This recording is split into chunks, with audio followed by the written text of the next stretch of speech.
3 of our 4-part series on the sacred rivers of India. So it's a great fortune for all of us to have the presence of His Holiness Bhakti Rasamrita Swami. Can we thank him and welcome him here amongst us with 3 very loud Haribols. Haribol! Haribol! Haribol! Without further ado, Bhakti Rasamrita Swami, please take us through. Hare Krishna. Hare Krishna.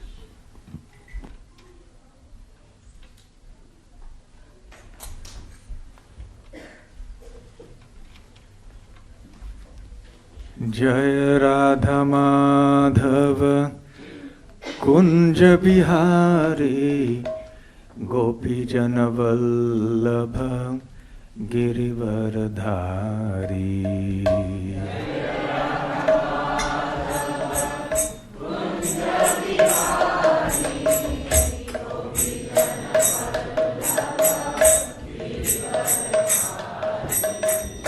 Jaya Radha Madhava Kunja Bihari Gopi Jana Vallabha Girivaradhari.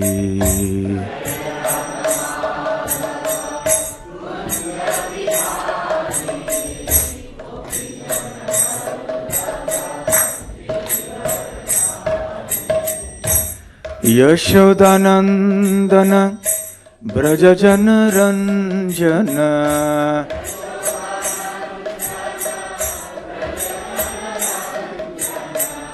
Yashodanandana Braja Jana Ranjana.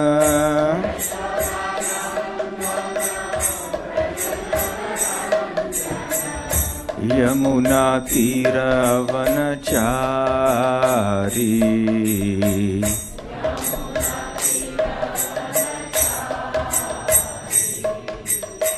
Yamuna Tira Vanachari.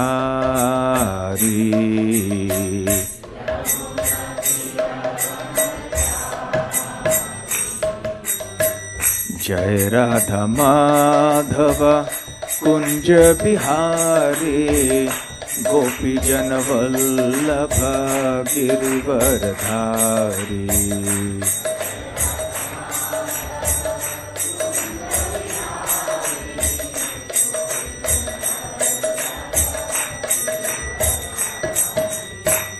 Hare Krishna, Hare Krishna, Krishna Krishna, Hare Hare, Hare Rama, Hare Rama, Rama Rama, Hare Hare.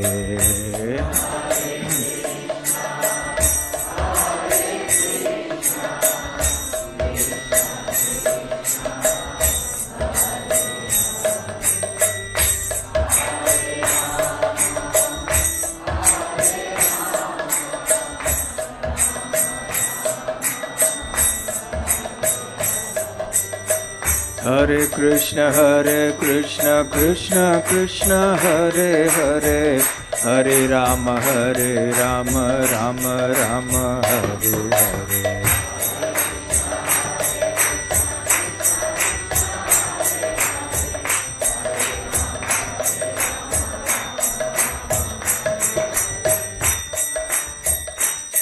Jaya Radha Gokula Nanda, Radha Gokula Nanda Radhe.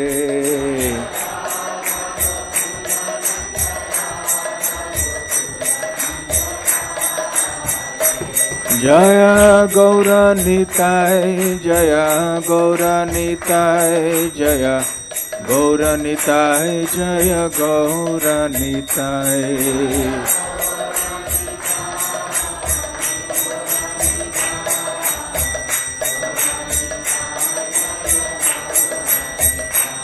Jaya Sita Ram Lakshman Hanuman, Jaya Sita Ram Lakshman Hanuman.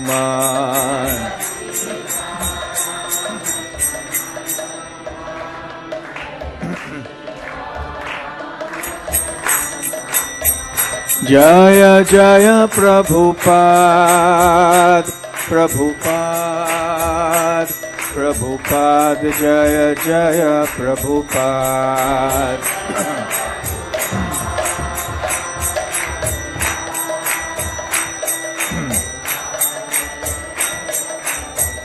Nitai Gaura Haribol, Haribol, Haribol, Nitai Gaura Haribol.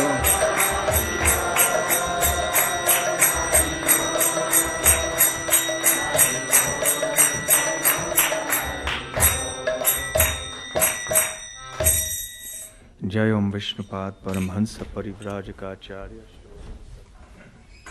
Divine Grace Abhay Charanaravindra Bhaktivedanta Swami Srila Prabhupada Ki Jai. Ananta Koti Vaishnava Vrinda Ki Jai.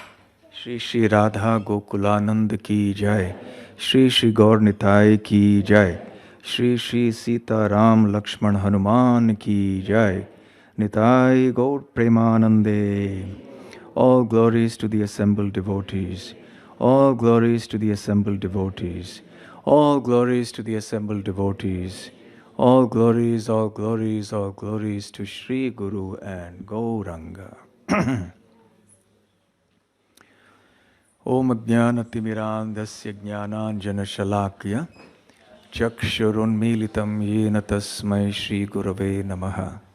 Shri Chaitanya Manobhishtam Sthapitam Yena Bhutale Swayam Rupa Kadamahyam Dadati Svapadantikam Vandeham Shri Yuta Shri Vaishnavamscha Shri Rupam Sagrajatam Sahagana Raghunathanvitam Tam Sajivam Sadvaitam Savadhutam Parijana Sahitam Krishna Chaitanya Devam Shri Radha Krishna Padang Sahagana Lalita Shri Vishakhanvitamscha Nama Om Vishnu Padaya Krishna Presthaya Bhutale Srimate Bhaktivedanta Swamin Nitinamine Namaste Saraswate Deve Gauravani Pracharine Nirvishesha Shunyavadi Paschatya Deshatarine Vancha Kalpatarubhyascha Kripa Sindhubhya Evacha Patitanam Pavanebhyo Vaishnavebhyo Namo Namaha. Jai Shri Krishna Chaitanya Prabhu Nityananda Shri Advaita Gadadhara Shivasadi Gaura Bhakta Vrinda Hare Krishna Krishna Krishna Hare Hare Hare Rama Rama Rama Hare Hare. Hare Krishna. Welcome to the third day of our seminar on the sacred rivers. We've spoken about Ganga, and yesterday we were discussing Yamuna. We could not quite complete the discussion. We'll try to complete that discussion on Yamuna today, and then we'll speak about Godavari as well as Saraswati. Let's see how it goes in terms of time. And tomorrow we'll talk about the other two or three important rivers. There are actually so many sacred rivers, and there is so much to say about each one of them. There's much folklore as well associated with each river. Anyway, so coming back to the Yamuna, we traced the course of the Yamuna as she flowed down from Yamunotri, from Kalind mountain, from the glacier there, and she came right down through the Himalayas, and then she came into the holy land of Braj, the land of Lord Krishna, where she coursed through many pastime places, and there are many ghats, places which are especially made so that people can enter or descend into the river. And we discussed some of those important ghats. There are actually many ghats. And it is only in some of them that the Yamuna flows touching the ghats all year round, because the Yamuna has changed her course considerably. Now it's been 5,000 years since Krishna's time, since Krishna's physical manifest presence. So anyway, having passed through Braja, we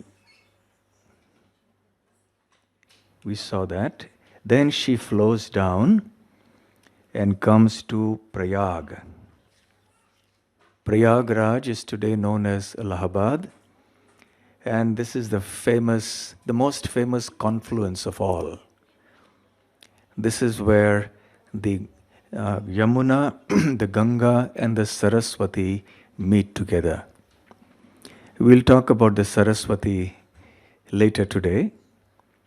The Ganga and Yamuna are clearly visible, whereas the Saraswati is not so much visible. But it is called the confluence of the three, so it's Triveni. Triveni Sangam. Sangam means a confluence. It is said here that if one bathes in this confluence, then one becomes liberated.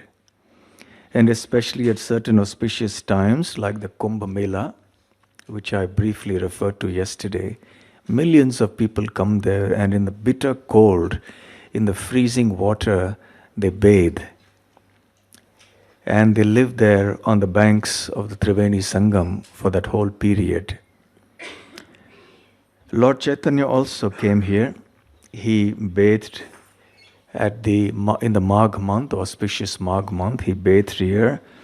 He also went to the temple of Veni Madhav. At each place, there is so much to discuss. There's so many temples, pastimes that happened there. But suffice it to say here at this point that Mahaprabhu visited the temple of Veni Madhav, chanted, danced there, took bath in the Triveni Sangam, and then moved on.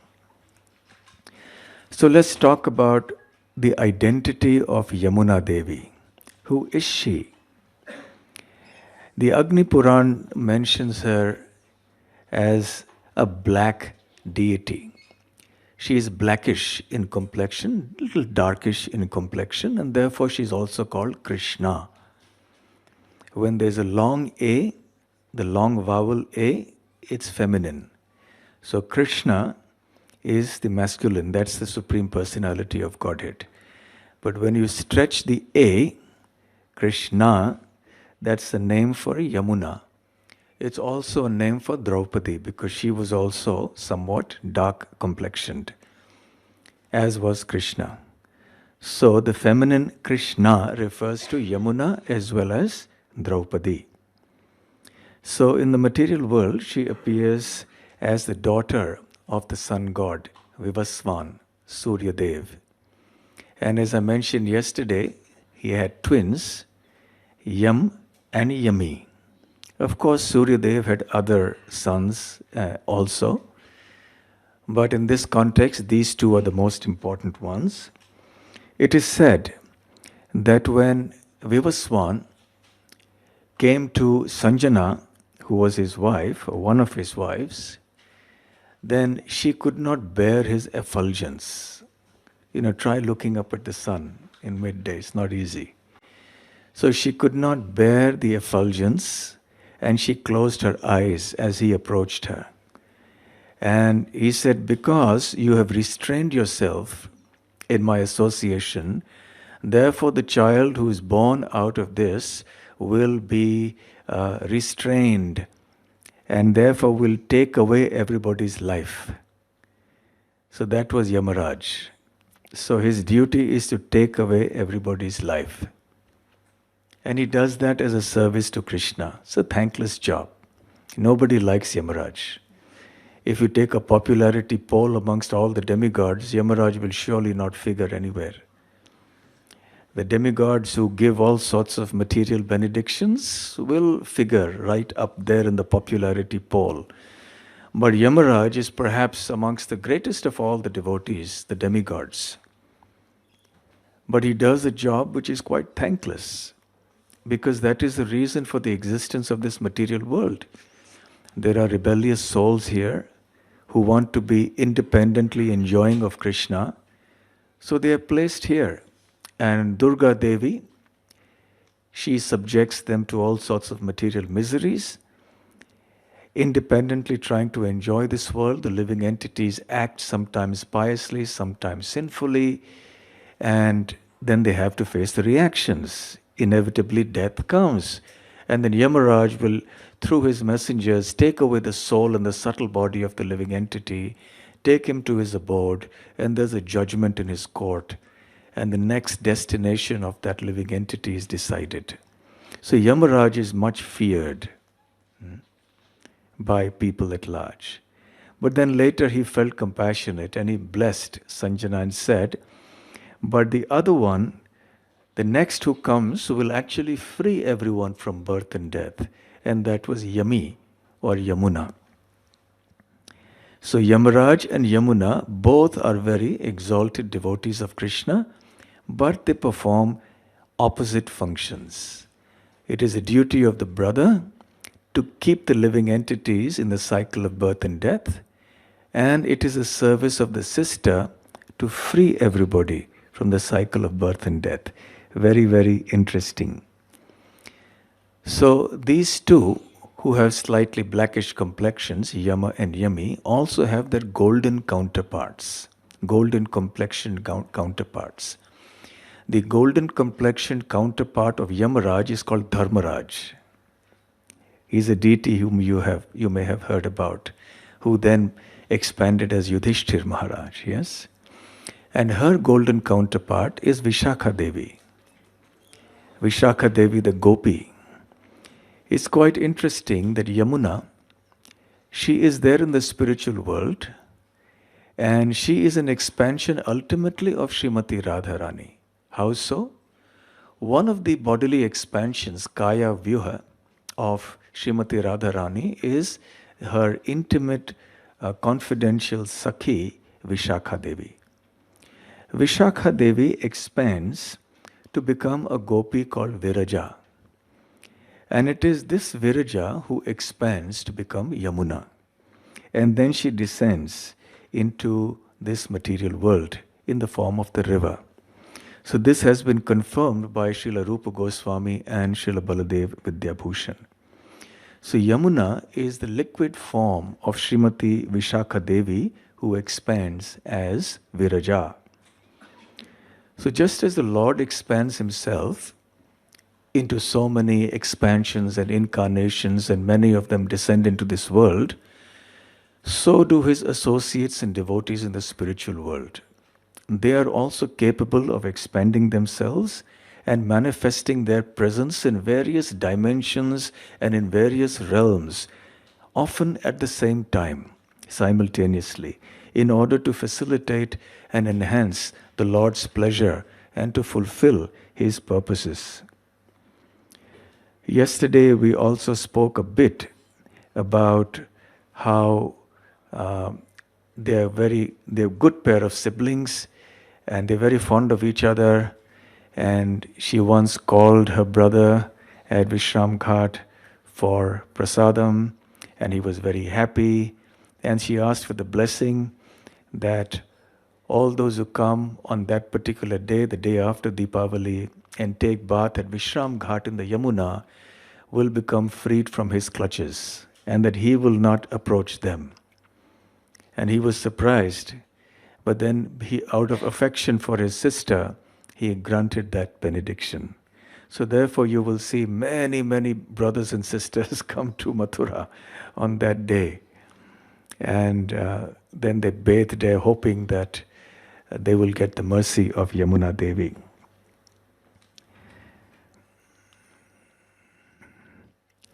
And her deity, by the way, is her vehicle is a tortoise.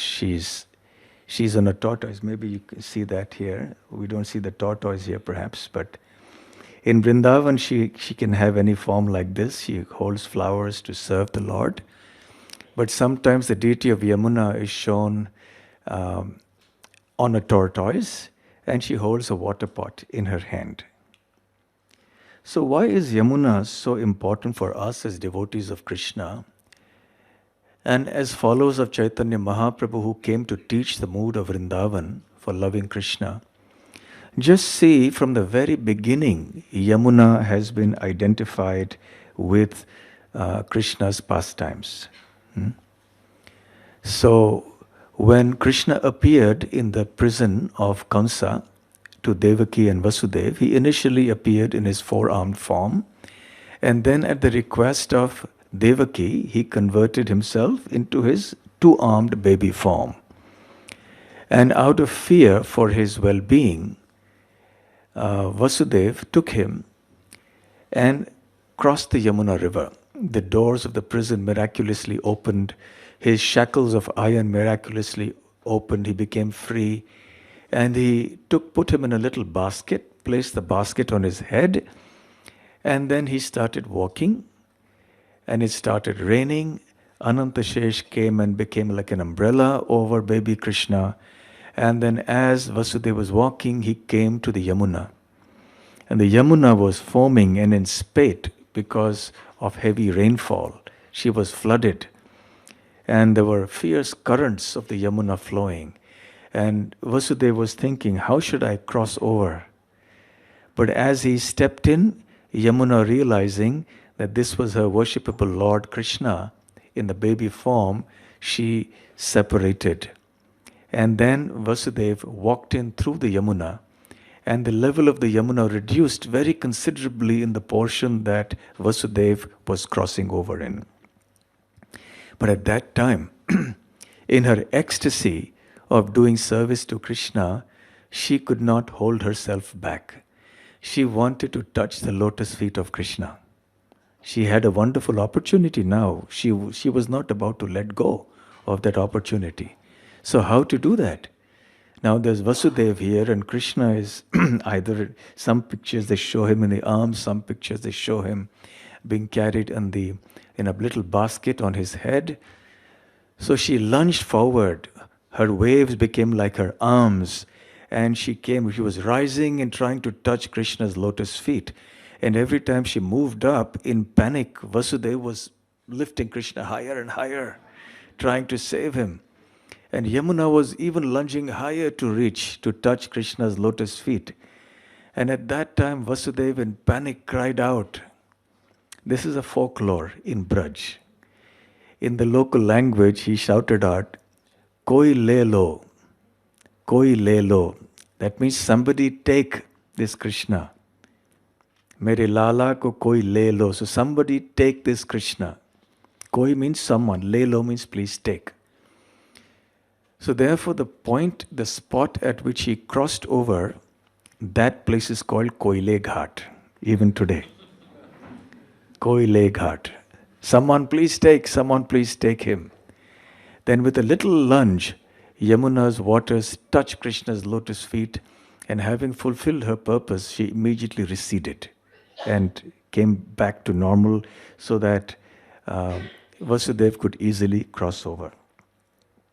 So we see right from the beginning, Yamuna has played such an important role.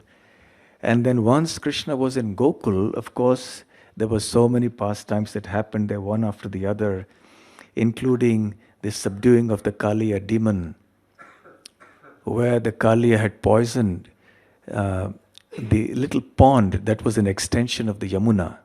And the cowherd boys and the cows would go and every day drink the waters of the Yamuna, which were crystal clear, fresh and sweet and refreshing. But on this occasion, they went to this part of the Yamuna, where this little lake was there, Kaliya Hrada. Hrada means a lake. And they all fell down unconscious. They actually lost their life.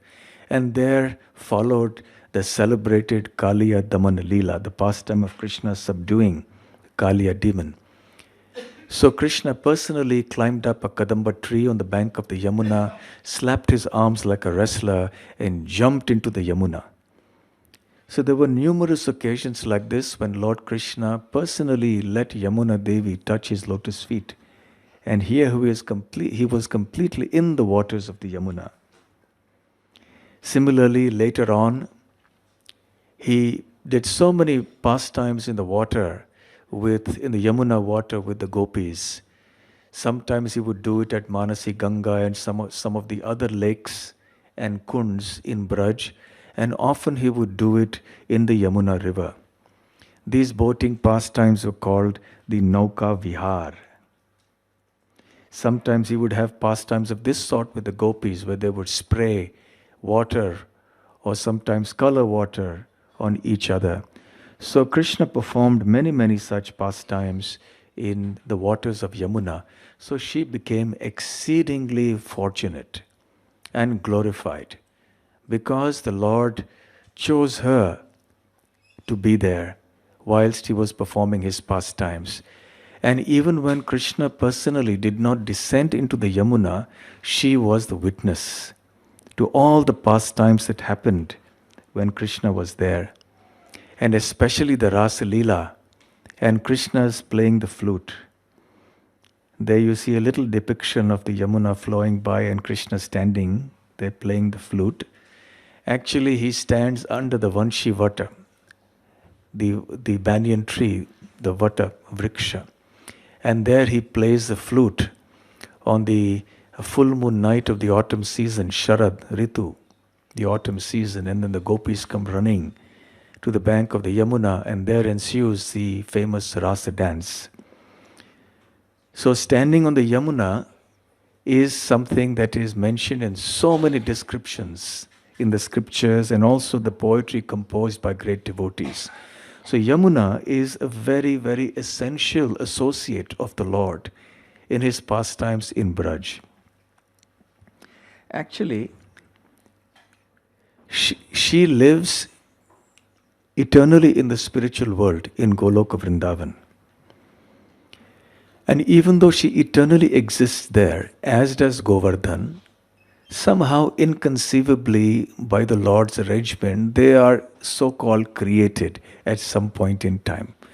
You see, the concept of time is so bewildering and inconceivable for us that we cannot fathom it. In the spiritual world, time is present in terms of the present continuous. So it just flows. It doesn't make a distinction like it does in the material world of past, present, and future. And there is still action going on in the spiritual world. So we have all these associates like Yamuna and Govardhan there. But at some point in time, as a pastime, they appear. And that is also an eternal phenomenon.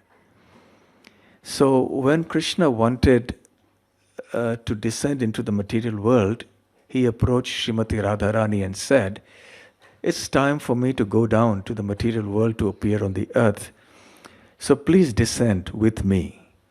And she said, no, unless Vrindavan Dham descends, unless there is Yamuna, unless there is Govardhan, I'm not going to come down because I cannot leave Vrindavan. So Krishna smiled and said, but they have already descended and they have prepared the way for us to descend also. So then she was very happy and then she descended along with Krishna. In the Garga Samhita and in the Brahma Vaivarta Puran, there is an elaborate description of the pastimes that happened in Goloka Vrindavan that led to Yamuna Devi descending here. But we will not go into that because it's a very lengthy pastime. Suffice it to say that somehow or the other, by the arrangement and mercy of Srimati Radharani, Yamuna Devi descended into the material world from the spiritual world. She left Goloka Vrindavan and she was joined by Ganga, who was coming from the Navadvip section of Goloka. Both these happen in the opulent sections of Goloka. And so the two waters merge together, Ganga and Yamuna in the spiritual world.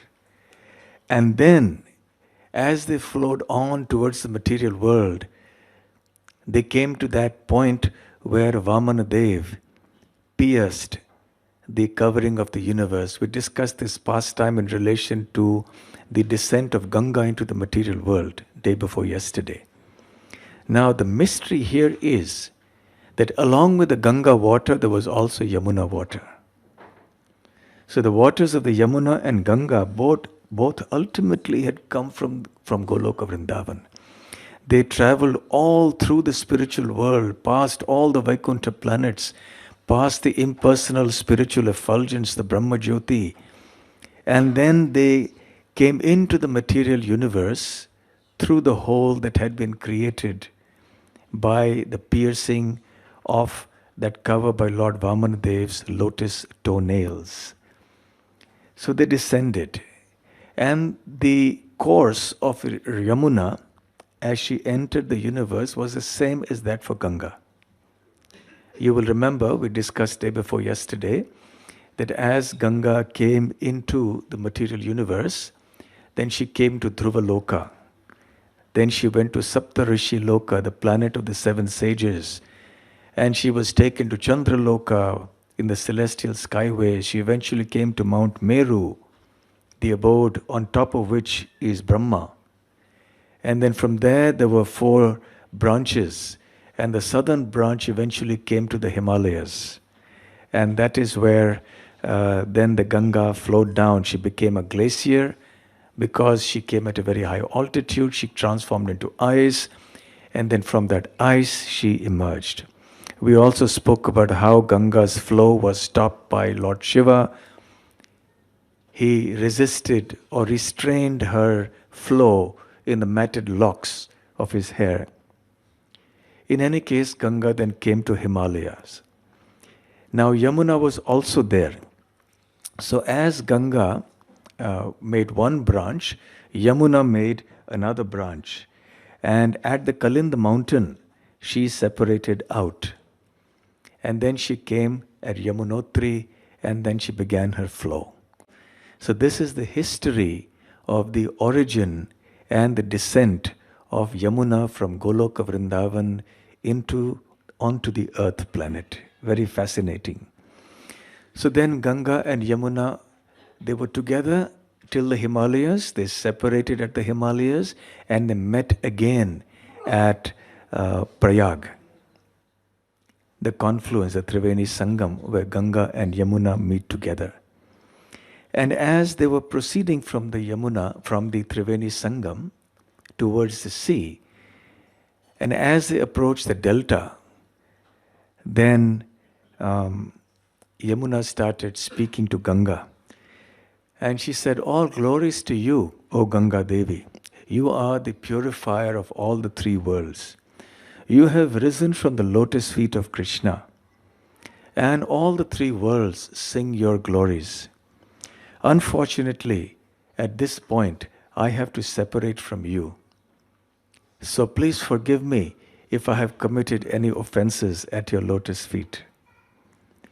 Because now Ganga Devi Yamuna Devi had to go back to Goloka Vrindavan via the sea. So via the sea she would go, travel towards Goloka, pass the Loka mountain, and then go back to Goloka Vrindavan. Because her job was done. She had come here to the earth and she would go back. But Ganga, she would stay on. She would have to go from the ocean into the nether regions, that is the Rasatal planets, the lower planets, the subterranean planets. So at the mouth of the Ganga and the Yamuna with the sea, the 2 parted. So Yamuna was speaking like this to Ganga. Then Ganga also said, "Hey Yamune, my obeisance is to you as well. In fact, it is you who are the purifier of all the 3 worlds. You have manifested from the left side of Krishna. Indeed, you are his very life force. And not just me, but even the residents of this spiritual world, they all offer prayers to you. So I offer my humble obeisances at your lotus feet again and again. Anyone who contacts you in any way becomes eligible to enter into the divine pastimes of Radha and Krishna in Goloka Vrindavan. Unfortunately, I have been ordered by Lord Krishna to go to Patala Loka, so I will have to separate from you at this point. I am really fearing our separation and longing for the time when I will be able to return to Goloka Vrindavan and be with you, serving Radha and Krishna in Goloka Vrindavan again. So please forgive my offenses once again." And in this way, when the Ganga and Yamuna met the ocean, they parted ways. And we see how when the Ganga came down, Yamuna also came down. So the Ganga and Yamuna are so intertwined in this world. They have such a history that goes back together. But nevertheless, for devotees of Krishna, even though Ganga and Yamuna both are glorious, Yamuna is more so. For reasons that I just mentioned, because she was such an active and intimate participant and witness of Krishna's pastimes in Brajabhumi. And Vraja, after all, is Krishna's home. So there is a discussion the acharyas have made, especially Srila Jiva Goswami and others, about the relative importance of Ganga and Yamuna. It is said that both Ganga and Yamuna are amartya, which means they are transcendental. But yet, because Yamuna has a more direct connection with Krishna in Braj than does Ganga, therefore Yamuna is considered more important. She associates with Krishna in all Leelas, but especially the Sakhya Leela and the Madhuri Leela of Lord Krishna in Brajabhumi. So because of her intimate association with Krishna in these pastimes, she is considered superior to the Ganga. Of course, by great fortune, the Ganga was also blessed to have the touch of the lotus feet of the Lord and to witness his pastimes, but when he came as Sri Chaitanya Mahaprabhu, and she flowed as the Ganga past Navadvip, and that was where she got the mercy of Mahaprabhu, just as Yamuna got in Braj. Also, one time, Srila Jiva Goswami quoted from the Varaha Puran to explain that there is no difference between the Ganga and the Yamuna. But when the Ganga is sanctified 100 times, then it becomes the Yamuna.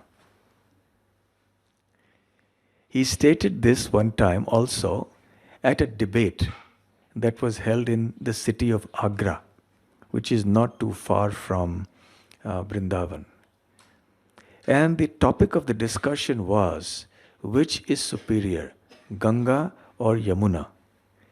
And Jiva Goswami established by logic based on the scripture and by citing numerous scriptural references that actually Yamuna was superior. That Ganga came from the lotus feet of the Lord undoubtedly, but Yamuna was actually his consort. So he emerged victorious in that debate, and having established that Yamuna was superior. Akbar heard about this. Akbar was the Mughal king. He was stationed in Delhi, that was his capital city. So he was a contemporary of Akbar, of Jiva Goswami. So he was quite impressed with Jiva Goswami actually. And he also had the personal association, perhaps. But he sent a message to Jiva Goswami saying that, I want to offer you some gifts. What can I give you? And do you know what Jiva Goswami asked for? Paper. He asked for paper. Now when the king of the country comes and asks you, I want to help you, I want to give you something, please ask for something, we don't ask for a notebook or a diary. But now paper is so common. You can just go and buy it for a little amount, small quantity of money. But in those days, paper was a rare commodity. They would write on manuscripts. And before Kali Yuga began, there was no need for writing even. Because it was all oral.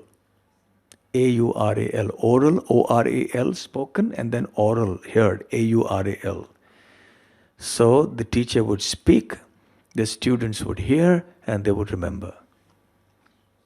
But as Kali Yuga began, then people started losing their capacity to remember.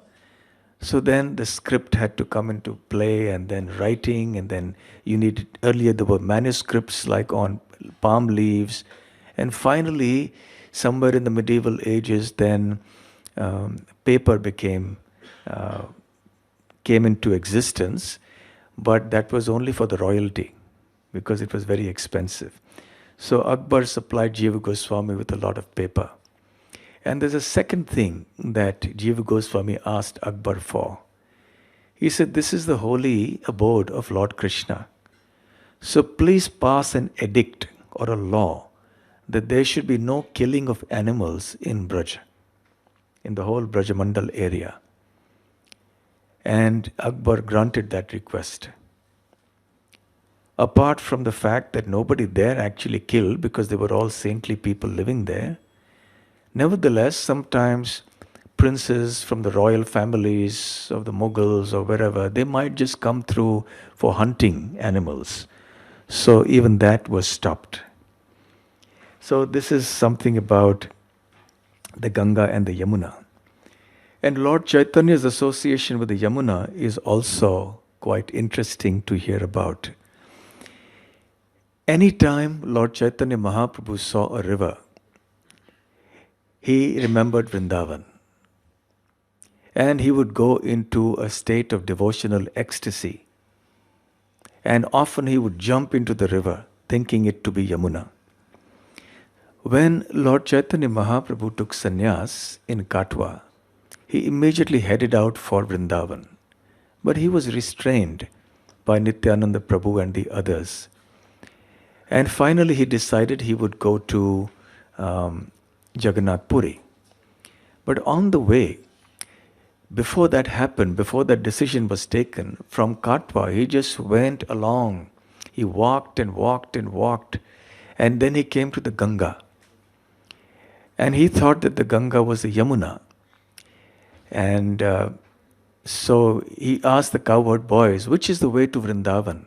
Nityananda Prabhu had already approached them and told them that this is Ganga, but tell him this way, point towards Shantipur.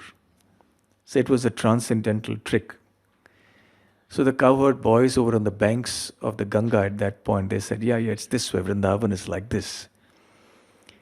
And so moving along the western bank of the Ganga, then he saw the Ganga there and in great ecstasy jumped into the river, thinking it to be the Yamuna. And then he came out again. With great difficulty, the devotees, including Nityananda Prabhu, pulled him out of the water. And he came on the banks and he didn't have a change of clothes. And lo and behold, right there from Shantipur, which was across the river, there came in a boat Advaita Acharya carrying fresh clothes. And then Mahaprabhu looked at Advaita Acharya and said, I'm confused. How come you are here? I'm supposed to be Vrindavan. Nityananda told me this is Yamuna and this is Vrindavan. So how come you are here? So then he understood that he was tricked. And he said, Nityananda, you tricked me. You said this was Yamuna, but this is actually the Ganga. And then Nityananda said, no. Look, when Yamuna and Ganga meet at the Triveni Sangam in Prayag, it is Yamuna who flows along from the western side and Ganga comes from the eastern side. So you are now on the western side. So you're on the side on which Yamuna flows. So actually you have taken bath in the Yamuna, so I did not cheat you. I spoke the truth. So in any case, so then they came to Shantipur, there Sachi Mata came, and then the decision was taken that he should move to Jagannath Puri. Anyway, later as well, when he was in Puri, especially in the Antya Leela, the later pastimes of the Lord, he would sometimes mistake the sea for the Yamuna and he would jump in. And the devotees would always be with him standing guard to ensure that he wouldn't do something like that. And invariably he would do it. One time he jumped into the sea. He escaped from the guard of the devotees. He jumped into the sea thinking it to be the Yamuna. And in his transcendental ecstasy, he was carried away by the waves. He ended up at Konarak, where the sun temple is. He was caught in a fisherman's net and brought onto the shore. And the devotees were mad in anxiety. And they went along the sea coast all the way up to Konarak, searching, asking people. Finally, they found him. When Mahaprabhu was also traveling towards Vrindavan and he passed through the Jharikanda forest, he saw the rivers there, thought them to be Yamuna and jumped in them. So whenever he saw rivers, he would jump in because he would be in that transcendental ecstasy. At Prayag also, when he saw the blackish, glossy water of the Yamuna, he jumped in. And then the devotees pulled him out. And he was still in that mood. So they pulled him back onto the boat. And he was still in his ecstasy, so he began dancing and dancing so violently that the boat was shaking and the devotees were afraid that the boat would capsize. And Chaitanya Mahaprabhu was quite big in size. He was 7 feet tall. And this is that scene that you see in the picture now. And there's water everywhere. You can see, imagine the condition of the devotees. And this was also when Vallabh Bhatta was there. Also when he came to Vrindavan, he would jump into the Yamuna anytime he saw the Yamuna. And also at Akrur Ghat, where the Yamuna flowed in those days, just 500 years ago.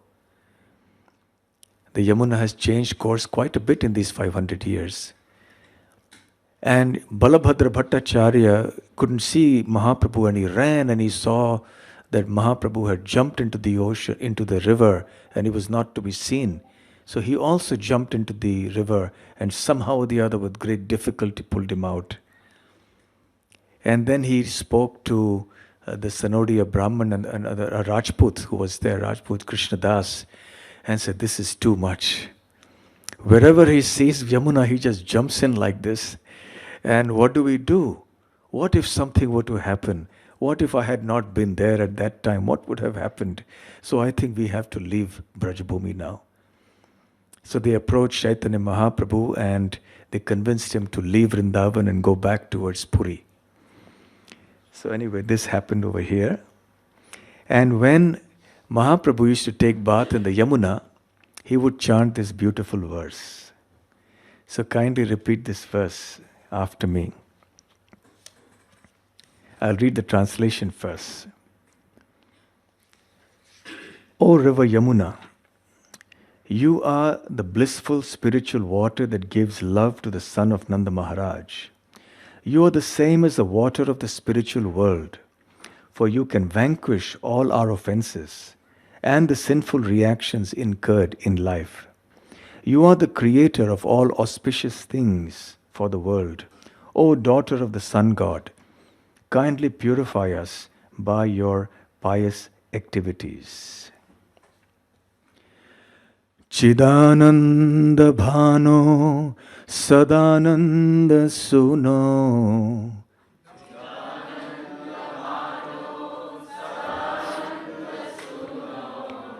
Paraprema Patri Drava Brahma Gatri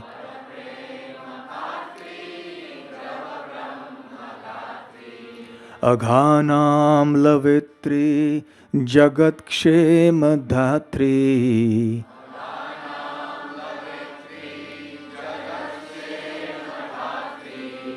Pavitri Kriyano Vapur Mitra Putri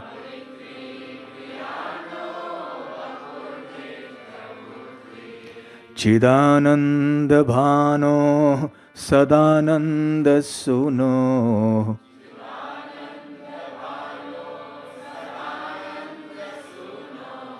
Paraprema Patri Drava Brahma Gatri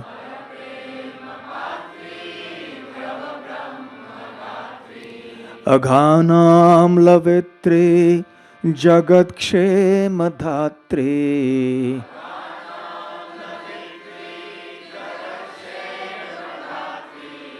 Pavitri Kriyano Vapur Mitra Putri.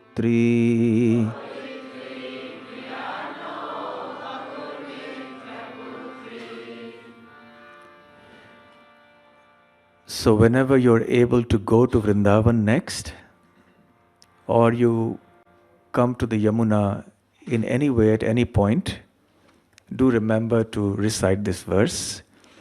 Even if you can't memorize it, at least write it down and carry it with you, so that when you offer obeisances to the Yamuna, you can also recite this beautiful verse. The worship of Yamuna like the worship of Ganga, as we mentioned yesterday, is also Tadiya Upasana. It is Pada Sevanam. It is included in the category of serving the lotus feet of the Lord. Yamuna is worshipped by all great devotees. The banks of the Yamuna are considered glorious. They give us access to the greatest wealth. We have other banks that have some plastic currency and digital currency, and we go to these banks to withdraw and deposit money, but they do not really give us real treasure. The real treasure are here on the banks of the Yamuna. This is the real bank we want to bank on. You can bank on this bank, but you can't bank on the banks of this world. That will only give you the money of this world. So it is explained by Mahaprabhu that there are 5 most potent forms of devotional service. Sadhu Sangha Nama Kirtan Bhagavata Shravana Mathura Vasa Shri Murtira Shraddhaya Sevana. So the association of devotees, the congregational chanting of the holy names of Krishna, the hearing of the Srimad Bhagavatam, living in the dham of the Lord like Mathura, and serving with faith the deity of the Lord are the 5 most potent forms of devotional service. And serving or living on the banks of the Yamuna and serving the Yamuna will also fall in this category of living there, of Mathura Vas, because the Yamuna flows through the whole Brajamandal. So worship of the Yamuna is very important for us, serving the Yamuna in every way. As I was mentioning yesterday and day before, there are many ways to serve the Dham. You can remember the Dham, you can glorify the Dham, you can chant aloud the names of the Dham, you can actually offer obeisances to the Dham, circumambulate it, you can sit on the banks of the Dham or inside the Dham. And when it comes to rivers, you can also help in so many other ways like cleaning. And the river Yamuna, unfortunately today, is in great need of cleaning. Even at Prabhupada's time, when he bathed in the Yamuna, the water was clean. This is a picture of Srila Prabhupada entering into the Yamuna. And there was a time, but unfortunately, today we have a great crisis in the Yamuna. The Yamuna is extraordinarily polluted. There are 2 problems with the Yamuna now: pollution and diversion of her waters. As she flows down from the Himalayas into the plains at a certain point, almost all of the water of the Yamuna is diverted for industrial enterprises, for domestic consumption, and also for agricultural use. And then the farmers there, they grow rice and so on, but not for local consumption, for export. And what flows after that is not really Yamuna at all. And then when it comes in Delhi, all the effluents from the industries, the sewage, domestic sewage and everything, all the wastewater, it all flows into the Yamuna. So unfortunately, much except in the rainy season, much of what flows down past Vrindavan is not really the Yamuna. This is a very great tragedy of our time. Many people have been doing many things to reverse this, to stop it. Many of our devotees have, and others also who are not ISKCON devotees, they have been agitating for the stoppage of this pollution, and also for ensuring that the water is not diverted from the Yamuna, that the water should be left unpolluted, and that the flow should not be interrupted. And we have a little film here, a short film made. It is a trailer of a documentary film is called the Stolen River.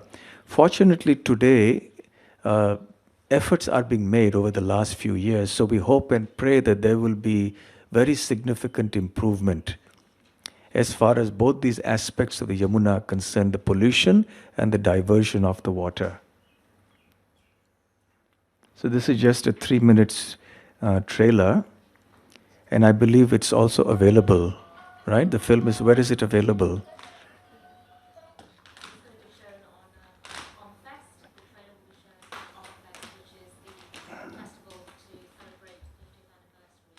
Okay.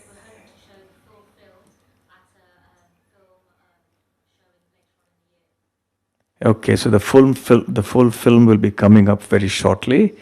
But meanwhile, you can just take a look at the trailer about some young devotees who are bemoaning or lamenting the fact that Yamuna is not Yamuna anymore.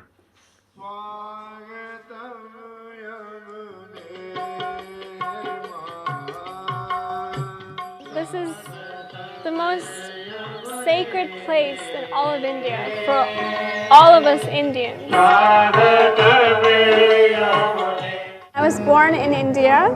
I grew up in the United States. I came to Vrindavan to understand my roots better and connect with my culture better. I came here to ask Mother Yamuna for her blessings because I will play her role in my next dance to show her personality.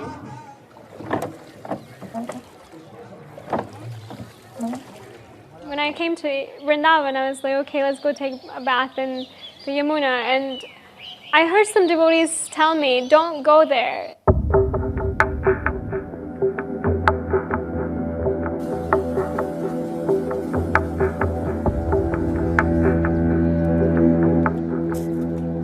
ये जो गाय है, यमुना जी का विषैला पानी पीकर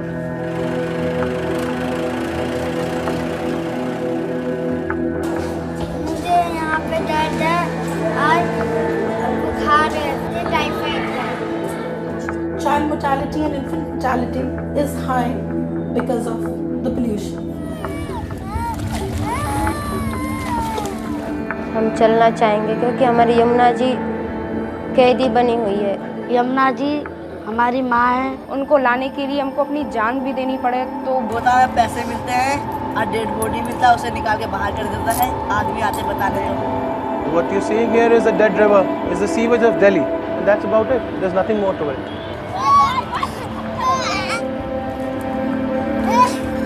ये शुद्ध पानी है, जितना भी गंदा हो शुद्ध पानी है। The future of our country is in darkness. Here we are, the grand old river of India, completely dry, bone dry.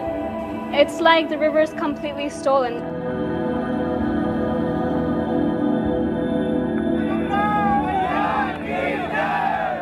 We are marching with 500,000 people to Delhi. My family, all of us here in the West, unknowingly we're contributing heavily into the now dead river.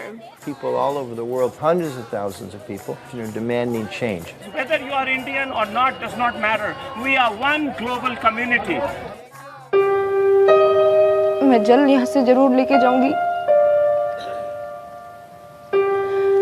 क्योंकि बहुत लोगों को ये नहीं पता है कि सच में यमुना जी ब्रज में नहीं है। बहुत लोगों ने ये भी नहीं देखा है कि यमुना जी का असली जल क्या है। ठाकुर जी से भी प्रेयर करूंगी, राधा रानी से प्रेयर करूंगी, यमुना जी से प्रेयर करूंगी कि आप जल्दी से जल्दी ब्रज में आए।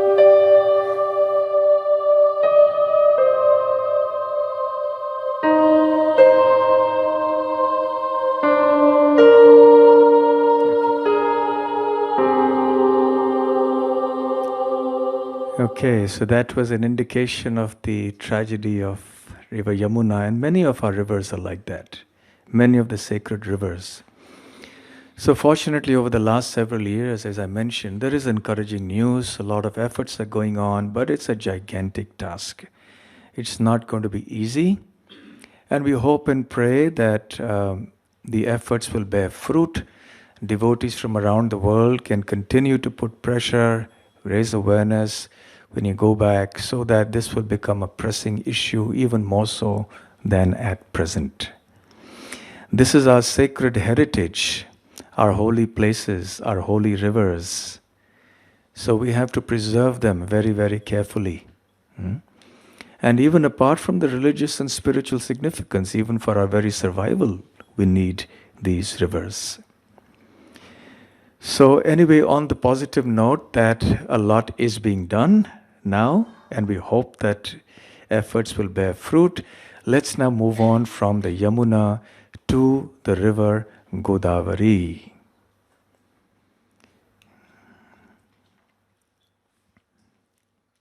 So the river Godavari, yes, it's one of the chief rivers of India actually. It divides North India and South India. It's the second longest river in the country, 1465 kilometers long, as you can see. It passes through 6 states of India. And its origin is in the Nasik district of the state of Maharashtra. It flows eastwards. It has one of the largest river basins of India after the Ganga. The origin is in Brahmagiri mountain. The Godavari, by the way, is also called the Dakshin Ganga, or the Ganga of the south. So here you can get an idea of the different sacred rivers in peninsular India. You have the Godavari there, marked in bold. It starts from the western coast, about 80 kilometers from the western coast. It begins there on a hill called Brahmagiri. It flows in the southeasterly direction and then meets the Gulf von Bengalin, whichever language that is. It's the Bay of Bengal. And it comes and flows into the Bay of Bengal. And you can see the other rivers, Krishna and Kaveri, which are also east flowing. Krishna, Kaveri, both. If time permits, we'll talk about these two also tomorrow. And then we'll definitely talk tomorrow about Narmada and Tapti, which flow westwards. Mahanadi, we may not have time to talk. It flows in Orissa and goes and meets the Bay of Bengal. So here, the Godavari is joined by many, many tributaries which fill its waters, and it swells up. It eventually enters into the Bay of Bengal. Let's follow the Godavari from her point of origin.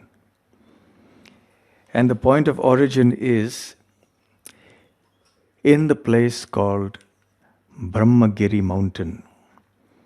It's in the Sahyadri hills. Adri means a hill. The name of these hills, this whole range is called Sahya. So Sahya and Adri, so Sahyadri. In fact, the entire western coastline of India, starting from the southernmost tip all the way up to Gujarat. Here you can see all the way up to Narmada, and way down till the southern tip is all the western Ghats. That is here, all the way from here, all the way down along the coast. There's just a little strip along the coast which is flat land. And then immediately you rise and there's a plateau. So this whole is the Deccan Plateau. So there is a coast and then it rises up to the plateau. And then again there's the eastern coast where the plateau again declines in height. So these rivers, they all start from the Sahyadri here. These start from the Deccan Plateau, the western coast, and come here.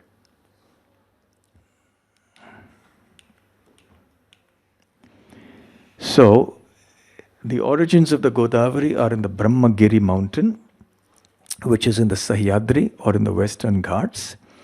It is the first peak of the Sahyadri range, actually, the topmost, the northernmost. Some consider this hill to be the form of Lord Shiva. It is said that when Lord Shiva one time was pleased with Brahma, he said, I shall name this mountain after you. And therefore this mountain became known as Brahmagiri. Giri also means mountain. It is said that the sage Gautam and his wife Ahalya lived here. How many of you have heard the names of Gautam and Ahalya? In what connection? Ram. In Ram Leela. So you'll see this whole place is very intimately connected with Lord Ram's pastimes, and we'll come to that shortly. So because the origin of the Ganga, of the Godavari, is from here, the place of Gautam Rishi, so it's also called the Gautami Ganga. And it is actually the Ganga river. And we'll see very shortly how so. So the Godavari flows in 3 directions on Brahmagiri. The part that flows south is called the Vaitarna river. So there are so many sacred rivers, small rivers, so many of them all over India, actually. And there's another one, which is the main one, the main Godavari, that flows eastwards. And the one that flows west comes back and meets the main Godavari again at a place called Chakratirtha. There's also a river called the Ahalya, which meets the Godavari at a place called Trambakeshwar. So before that, let's see why the Godavari is called the Ganga and why it's called the Gautami Ganga. These pastimes are described in the Brahma Purana and also the Narad Purana. Now, I will not narrate the whole pastime because it's very long. I'll summarize it as follows. In the Satya Yuga, there was a sacrifice performed by Brahma. And in the course of performing the sacrifice, he dug the field and it struck a chest. When they opened the chest, they found a very beautiful young lady who emerged. And everybody who was present there wanted to marry her. So it became very difficult. So then Brahma said, okay, let there be a contest. And whoever wins the contest will also win the hands of this fair maiden in marriage. And the contest is that you have to run around the globe. And you have to circle the globe and come. And whoever comes first will be able to marry this girl. So many of the kings and everyone had come and they were all eager to marry her, so they all rushed. And there was a sage, Gautam. He was not that young. And plus he was a sage. He wasn't like a Kshatriya athlete or something. So he also partook. He also wanted to marry this lady. So he also began. But he was slow and everybody else had moved way ahead of him. And he was trudging along. And he found this cow who was just giving birth to a calf. And immediately he circumambulated that cow and the calf. And he came back to Brahma, who was waiting at Brahmagiri. And Brahma was surprised to see him coming first of all, from the direction in which everyone had left. He should have come from the other direction, if at all he had completed the race. He thought maybe he's given up halfway. But Gautam Rishi declared, no, I have won. When Brahma he ignored it, so he repeated, I have won. So Brahma said, how so? You haven't gone around the earth. He said, yes, it is mentioned in the scriptures that if one circumambulates a cow who is about to give birth to a calf, that is as good as circumambulating the whole earth. It's like doing bhu pradakshina. Bhu means the earth, pradakshina means circumambulation. So go pradakshina, circumambulating a cow who is giving birth to a calf, is equal to circumambulating the whole earth. So Brahma bought into that logic. And then he arranged for the wedding. Meanwhile, the other suitors came along and there was a hue and cry, as you can well imagine. And then Brahma managed to pacify them. And then Gautam Rishi was married off to this lady who was called Ahalya. But then Gautam Rishi had a problem. Lord Shiva was also present there. He said, where do I live now? I have a wife. I have to start my grihasthashram. So where do I live? So then Lord Shiva gave him this mountain of his. He said, you stay here at Brahmagiri. So then he continued to stay there. And then as he was living there happily, There were other things going on at Mount Kailas, where Lord Shiva was living with his family and all was not well there. Some family affairs were going on there. And again, it's a long pastime, so I won't get into it. But suffice it to say that so many things happened as a result of which a cow, a transcendental conspiracy was hatched. And this cow came into certain fields. There was a drought everywhere, and the only place there wasn't a drought was around the Brahmagiri area. So everybody flocked to this area, and Gautam Rishi was extremely busy feeding everyone, sowing the seeds, harvesting the crops, and cooking and feeding everybody.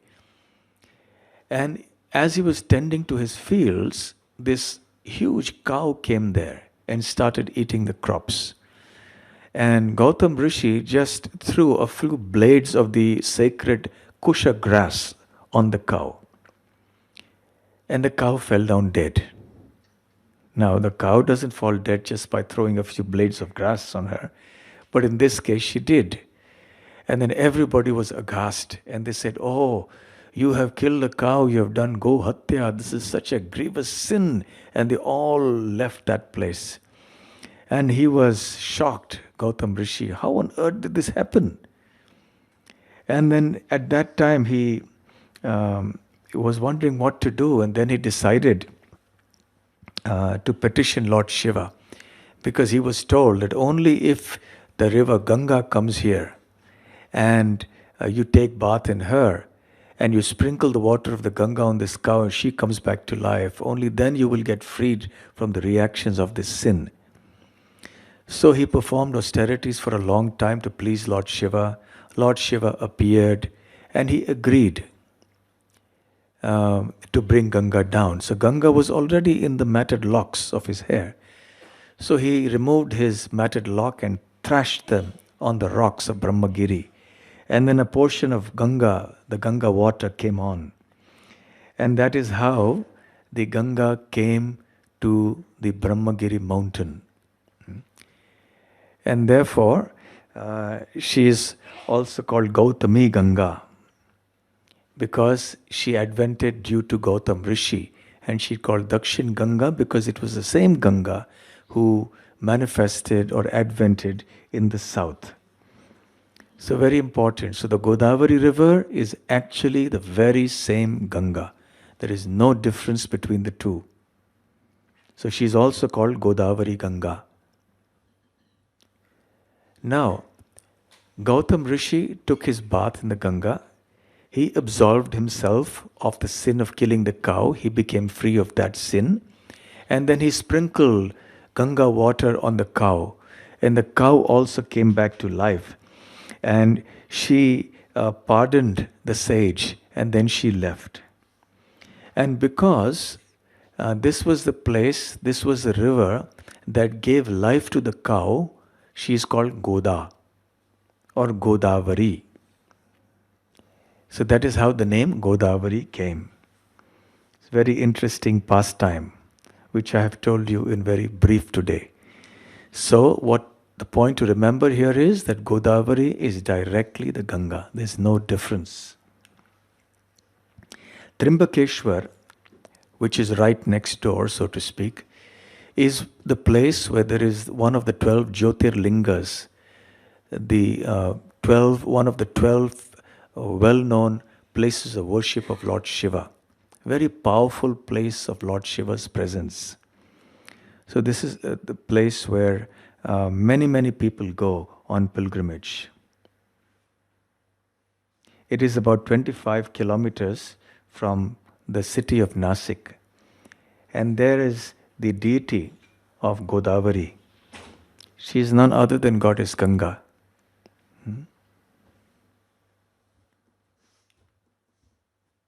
And at Nasik you have the Ganga Ghat. Nasik is a city. It's probably the 4th or 5th largest city in the state of Maharashtra.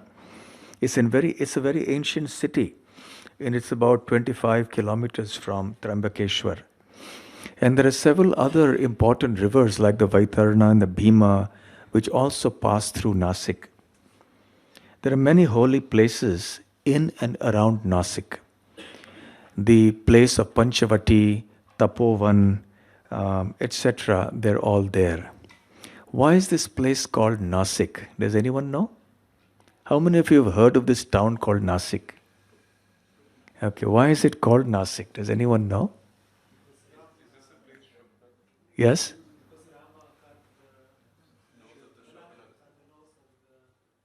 Shurpanakha. Okay, yes.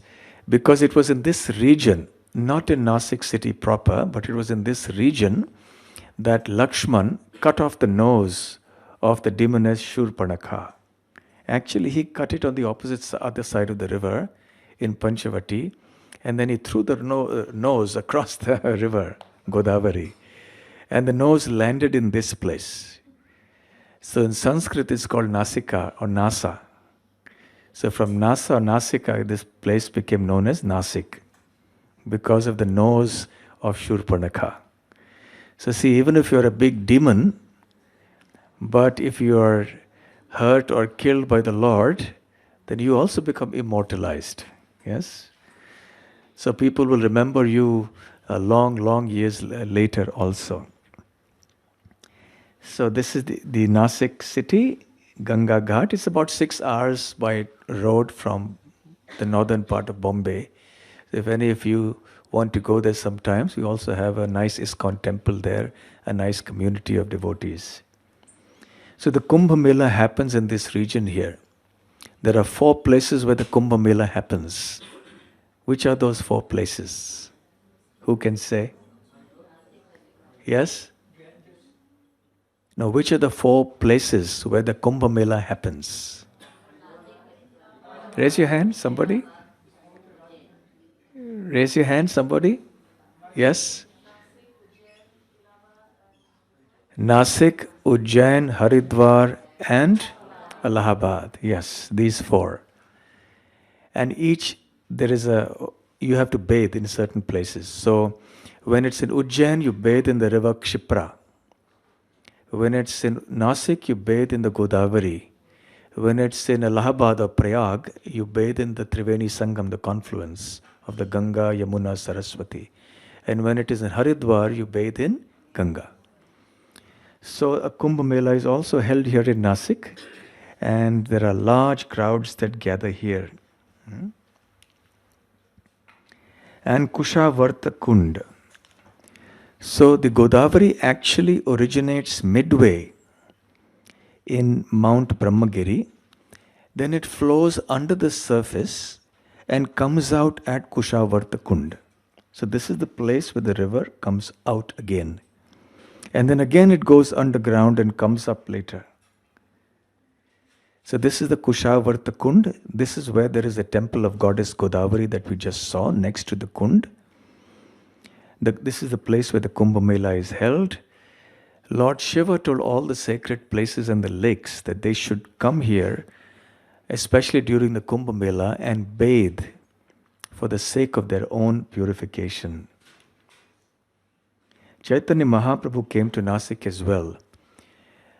He came after sannyas. He went from Jagannath Puri all the way down along the eastern coast of India, went down to the southernmost tip and came northwards again along the western coast, sometimes going left and right.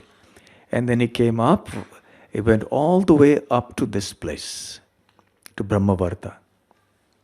He came to Brahmavarta, he came to Nasik, he went to Trimbakeshwar, he had darshan of Lord Shiva there, he bathed in the Godavari here, he went to Panchavati. So Mahaprabhu was here. And his footprints are at the Balaji temple at Nasik. And then this is Panchavati. You see, this is part of the place called Dandakaranya that is mentioned by Valmiki Muni in the Ramayana. So one part of the Dandakaranya is this Panchavati. Panchavati so called because there are 5 vata trees, banyan trees here at different locations. And Lord Ram stayed here for a long time, along with Sita Devi and Lord Lakshman. They lived here. It is north of Nasik, and It is on the other side of the Godavari from Nasik town. It is here that Lakshman cut off Sita's, Shurpanakha's nose and threw the nose across the Godavari into Nasik. This is also the place where Lord Ram fought with 14,000 Rakshasas, demons. Single-handedly, in 2 hours, he killed them, standing at the same spot, without moving his feet. That is also called Janasthan in the Valmiki Ramayana. And in order that Sita not come to any harm, he placed her in a cave and told Lakshman to stand guard. And he said, you don't leave this place at any cost, I'll deal with all the demons. So then Lord Ram defeated those 14,000 demons in 2 hours. And the place where Sita was sometimes called Sita Gufa. So we'll come to that as well. So this is a picture of Lakshman cutting off Shurpanakha's nose. So this is also the place Panchavati, where the associate of Ravana, Marich, came disguised as the golden deer. And this is the place where Ravana came later and abducted Sita. And we'll see later there's an Agni Tirtha around nearby at a place called Tapovan, where the real Sita was kept, and a Maya Sita or a shadow Sita came, and she was the one who was actually abducted by Ravana. And Mahaprabhu has explained this in the Chaitanya Charitamrita, that demons can have no access to the goddess of fortune. There's no way they can touch them. They can't even come near them. So this is Panchavati, where many pastimes happened. And then nearby is Tapovan. Tapovan, as the name indicates, is the place, the forest where there is tapasya, where sages of yore would go to do austerities.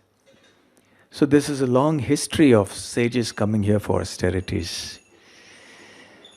Shri Shri Radha Gokulanand ki jai, Shri Shri Gaur Nitai ki jai, Shri Shri Sita Ram Lakshman Hanuman ki jai. So here there are some images of Sita Ram Lakshman at Tapovan. And interestingly, there's another river there which is called River Kapila. And this Kapila meets the river Godavari, and there is a confluence at this place Tapovan. It's a beautiful place. It's called Kapila Tirtha. And this is where Kapila Dev instructed his mother Devahuti in the principles of devotional service. Yes? And these are the four Tirtha Kundas there: Brahma Tirtha, Shiva Tirtha, Vishnu Tirtha, and Agni Tirtha. Parnakuti temple. Parna means leaf. So Lord Ram lived there in a cottage that was made by Lakshman, and that cottage was made from wood, and it had a thatched roof with leaves and so on. And this is the Sita Gufa, the cave of Sita Devi.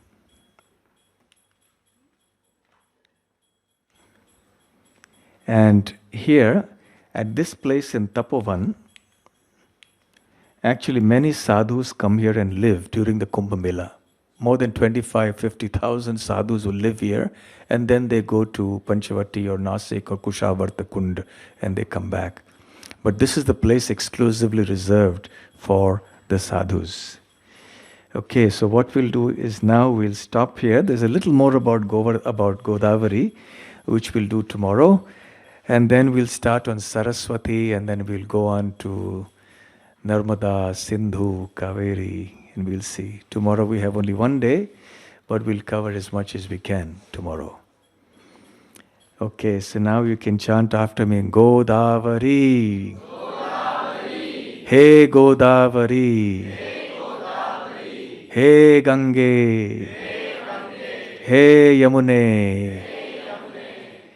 Shri Shri Radha Gokulanand ki jai, Shri Shri Sita Ram Lakshman Hanuman ki jai, Shri Shri Gaur Nitai ki jai, Gaur Premanande, Hare Krishna. Thank you very much.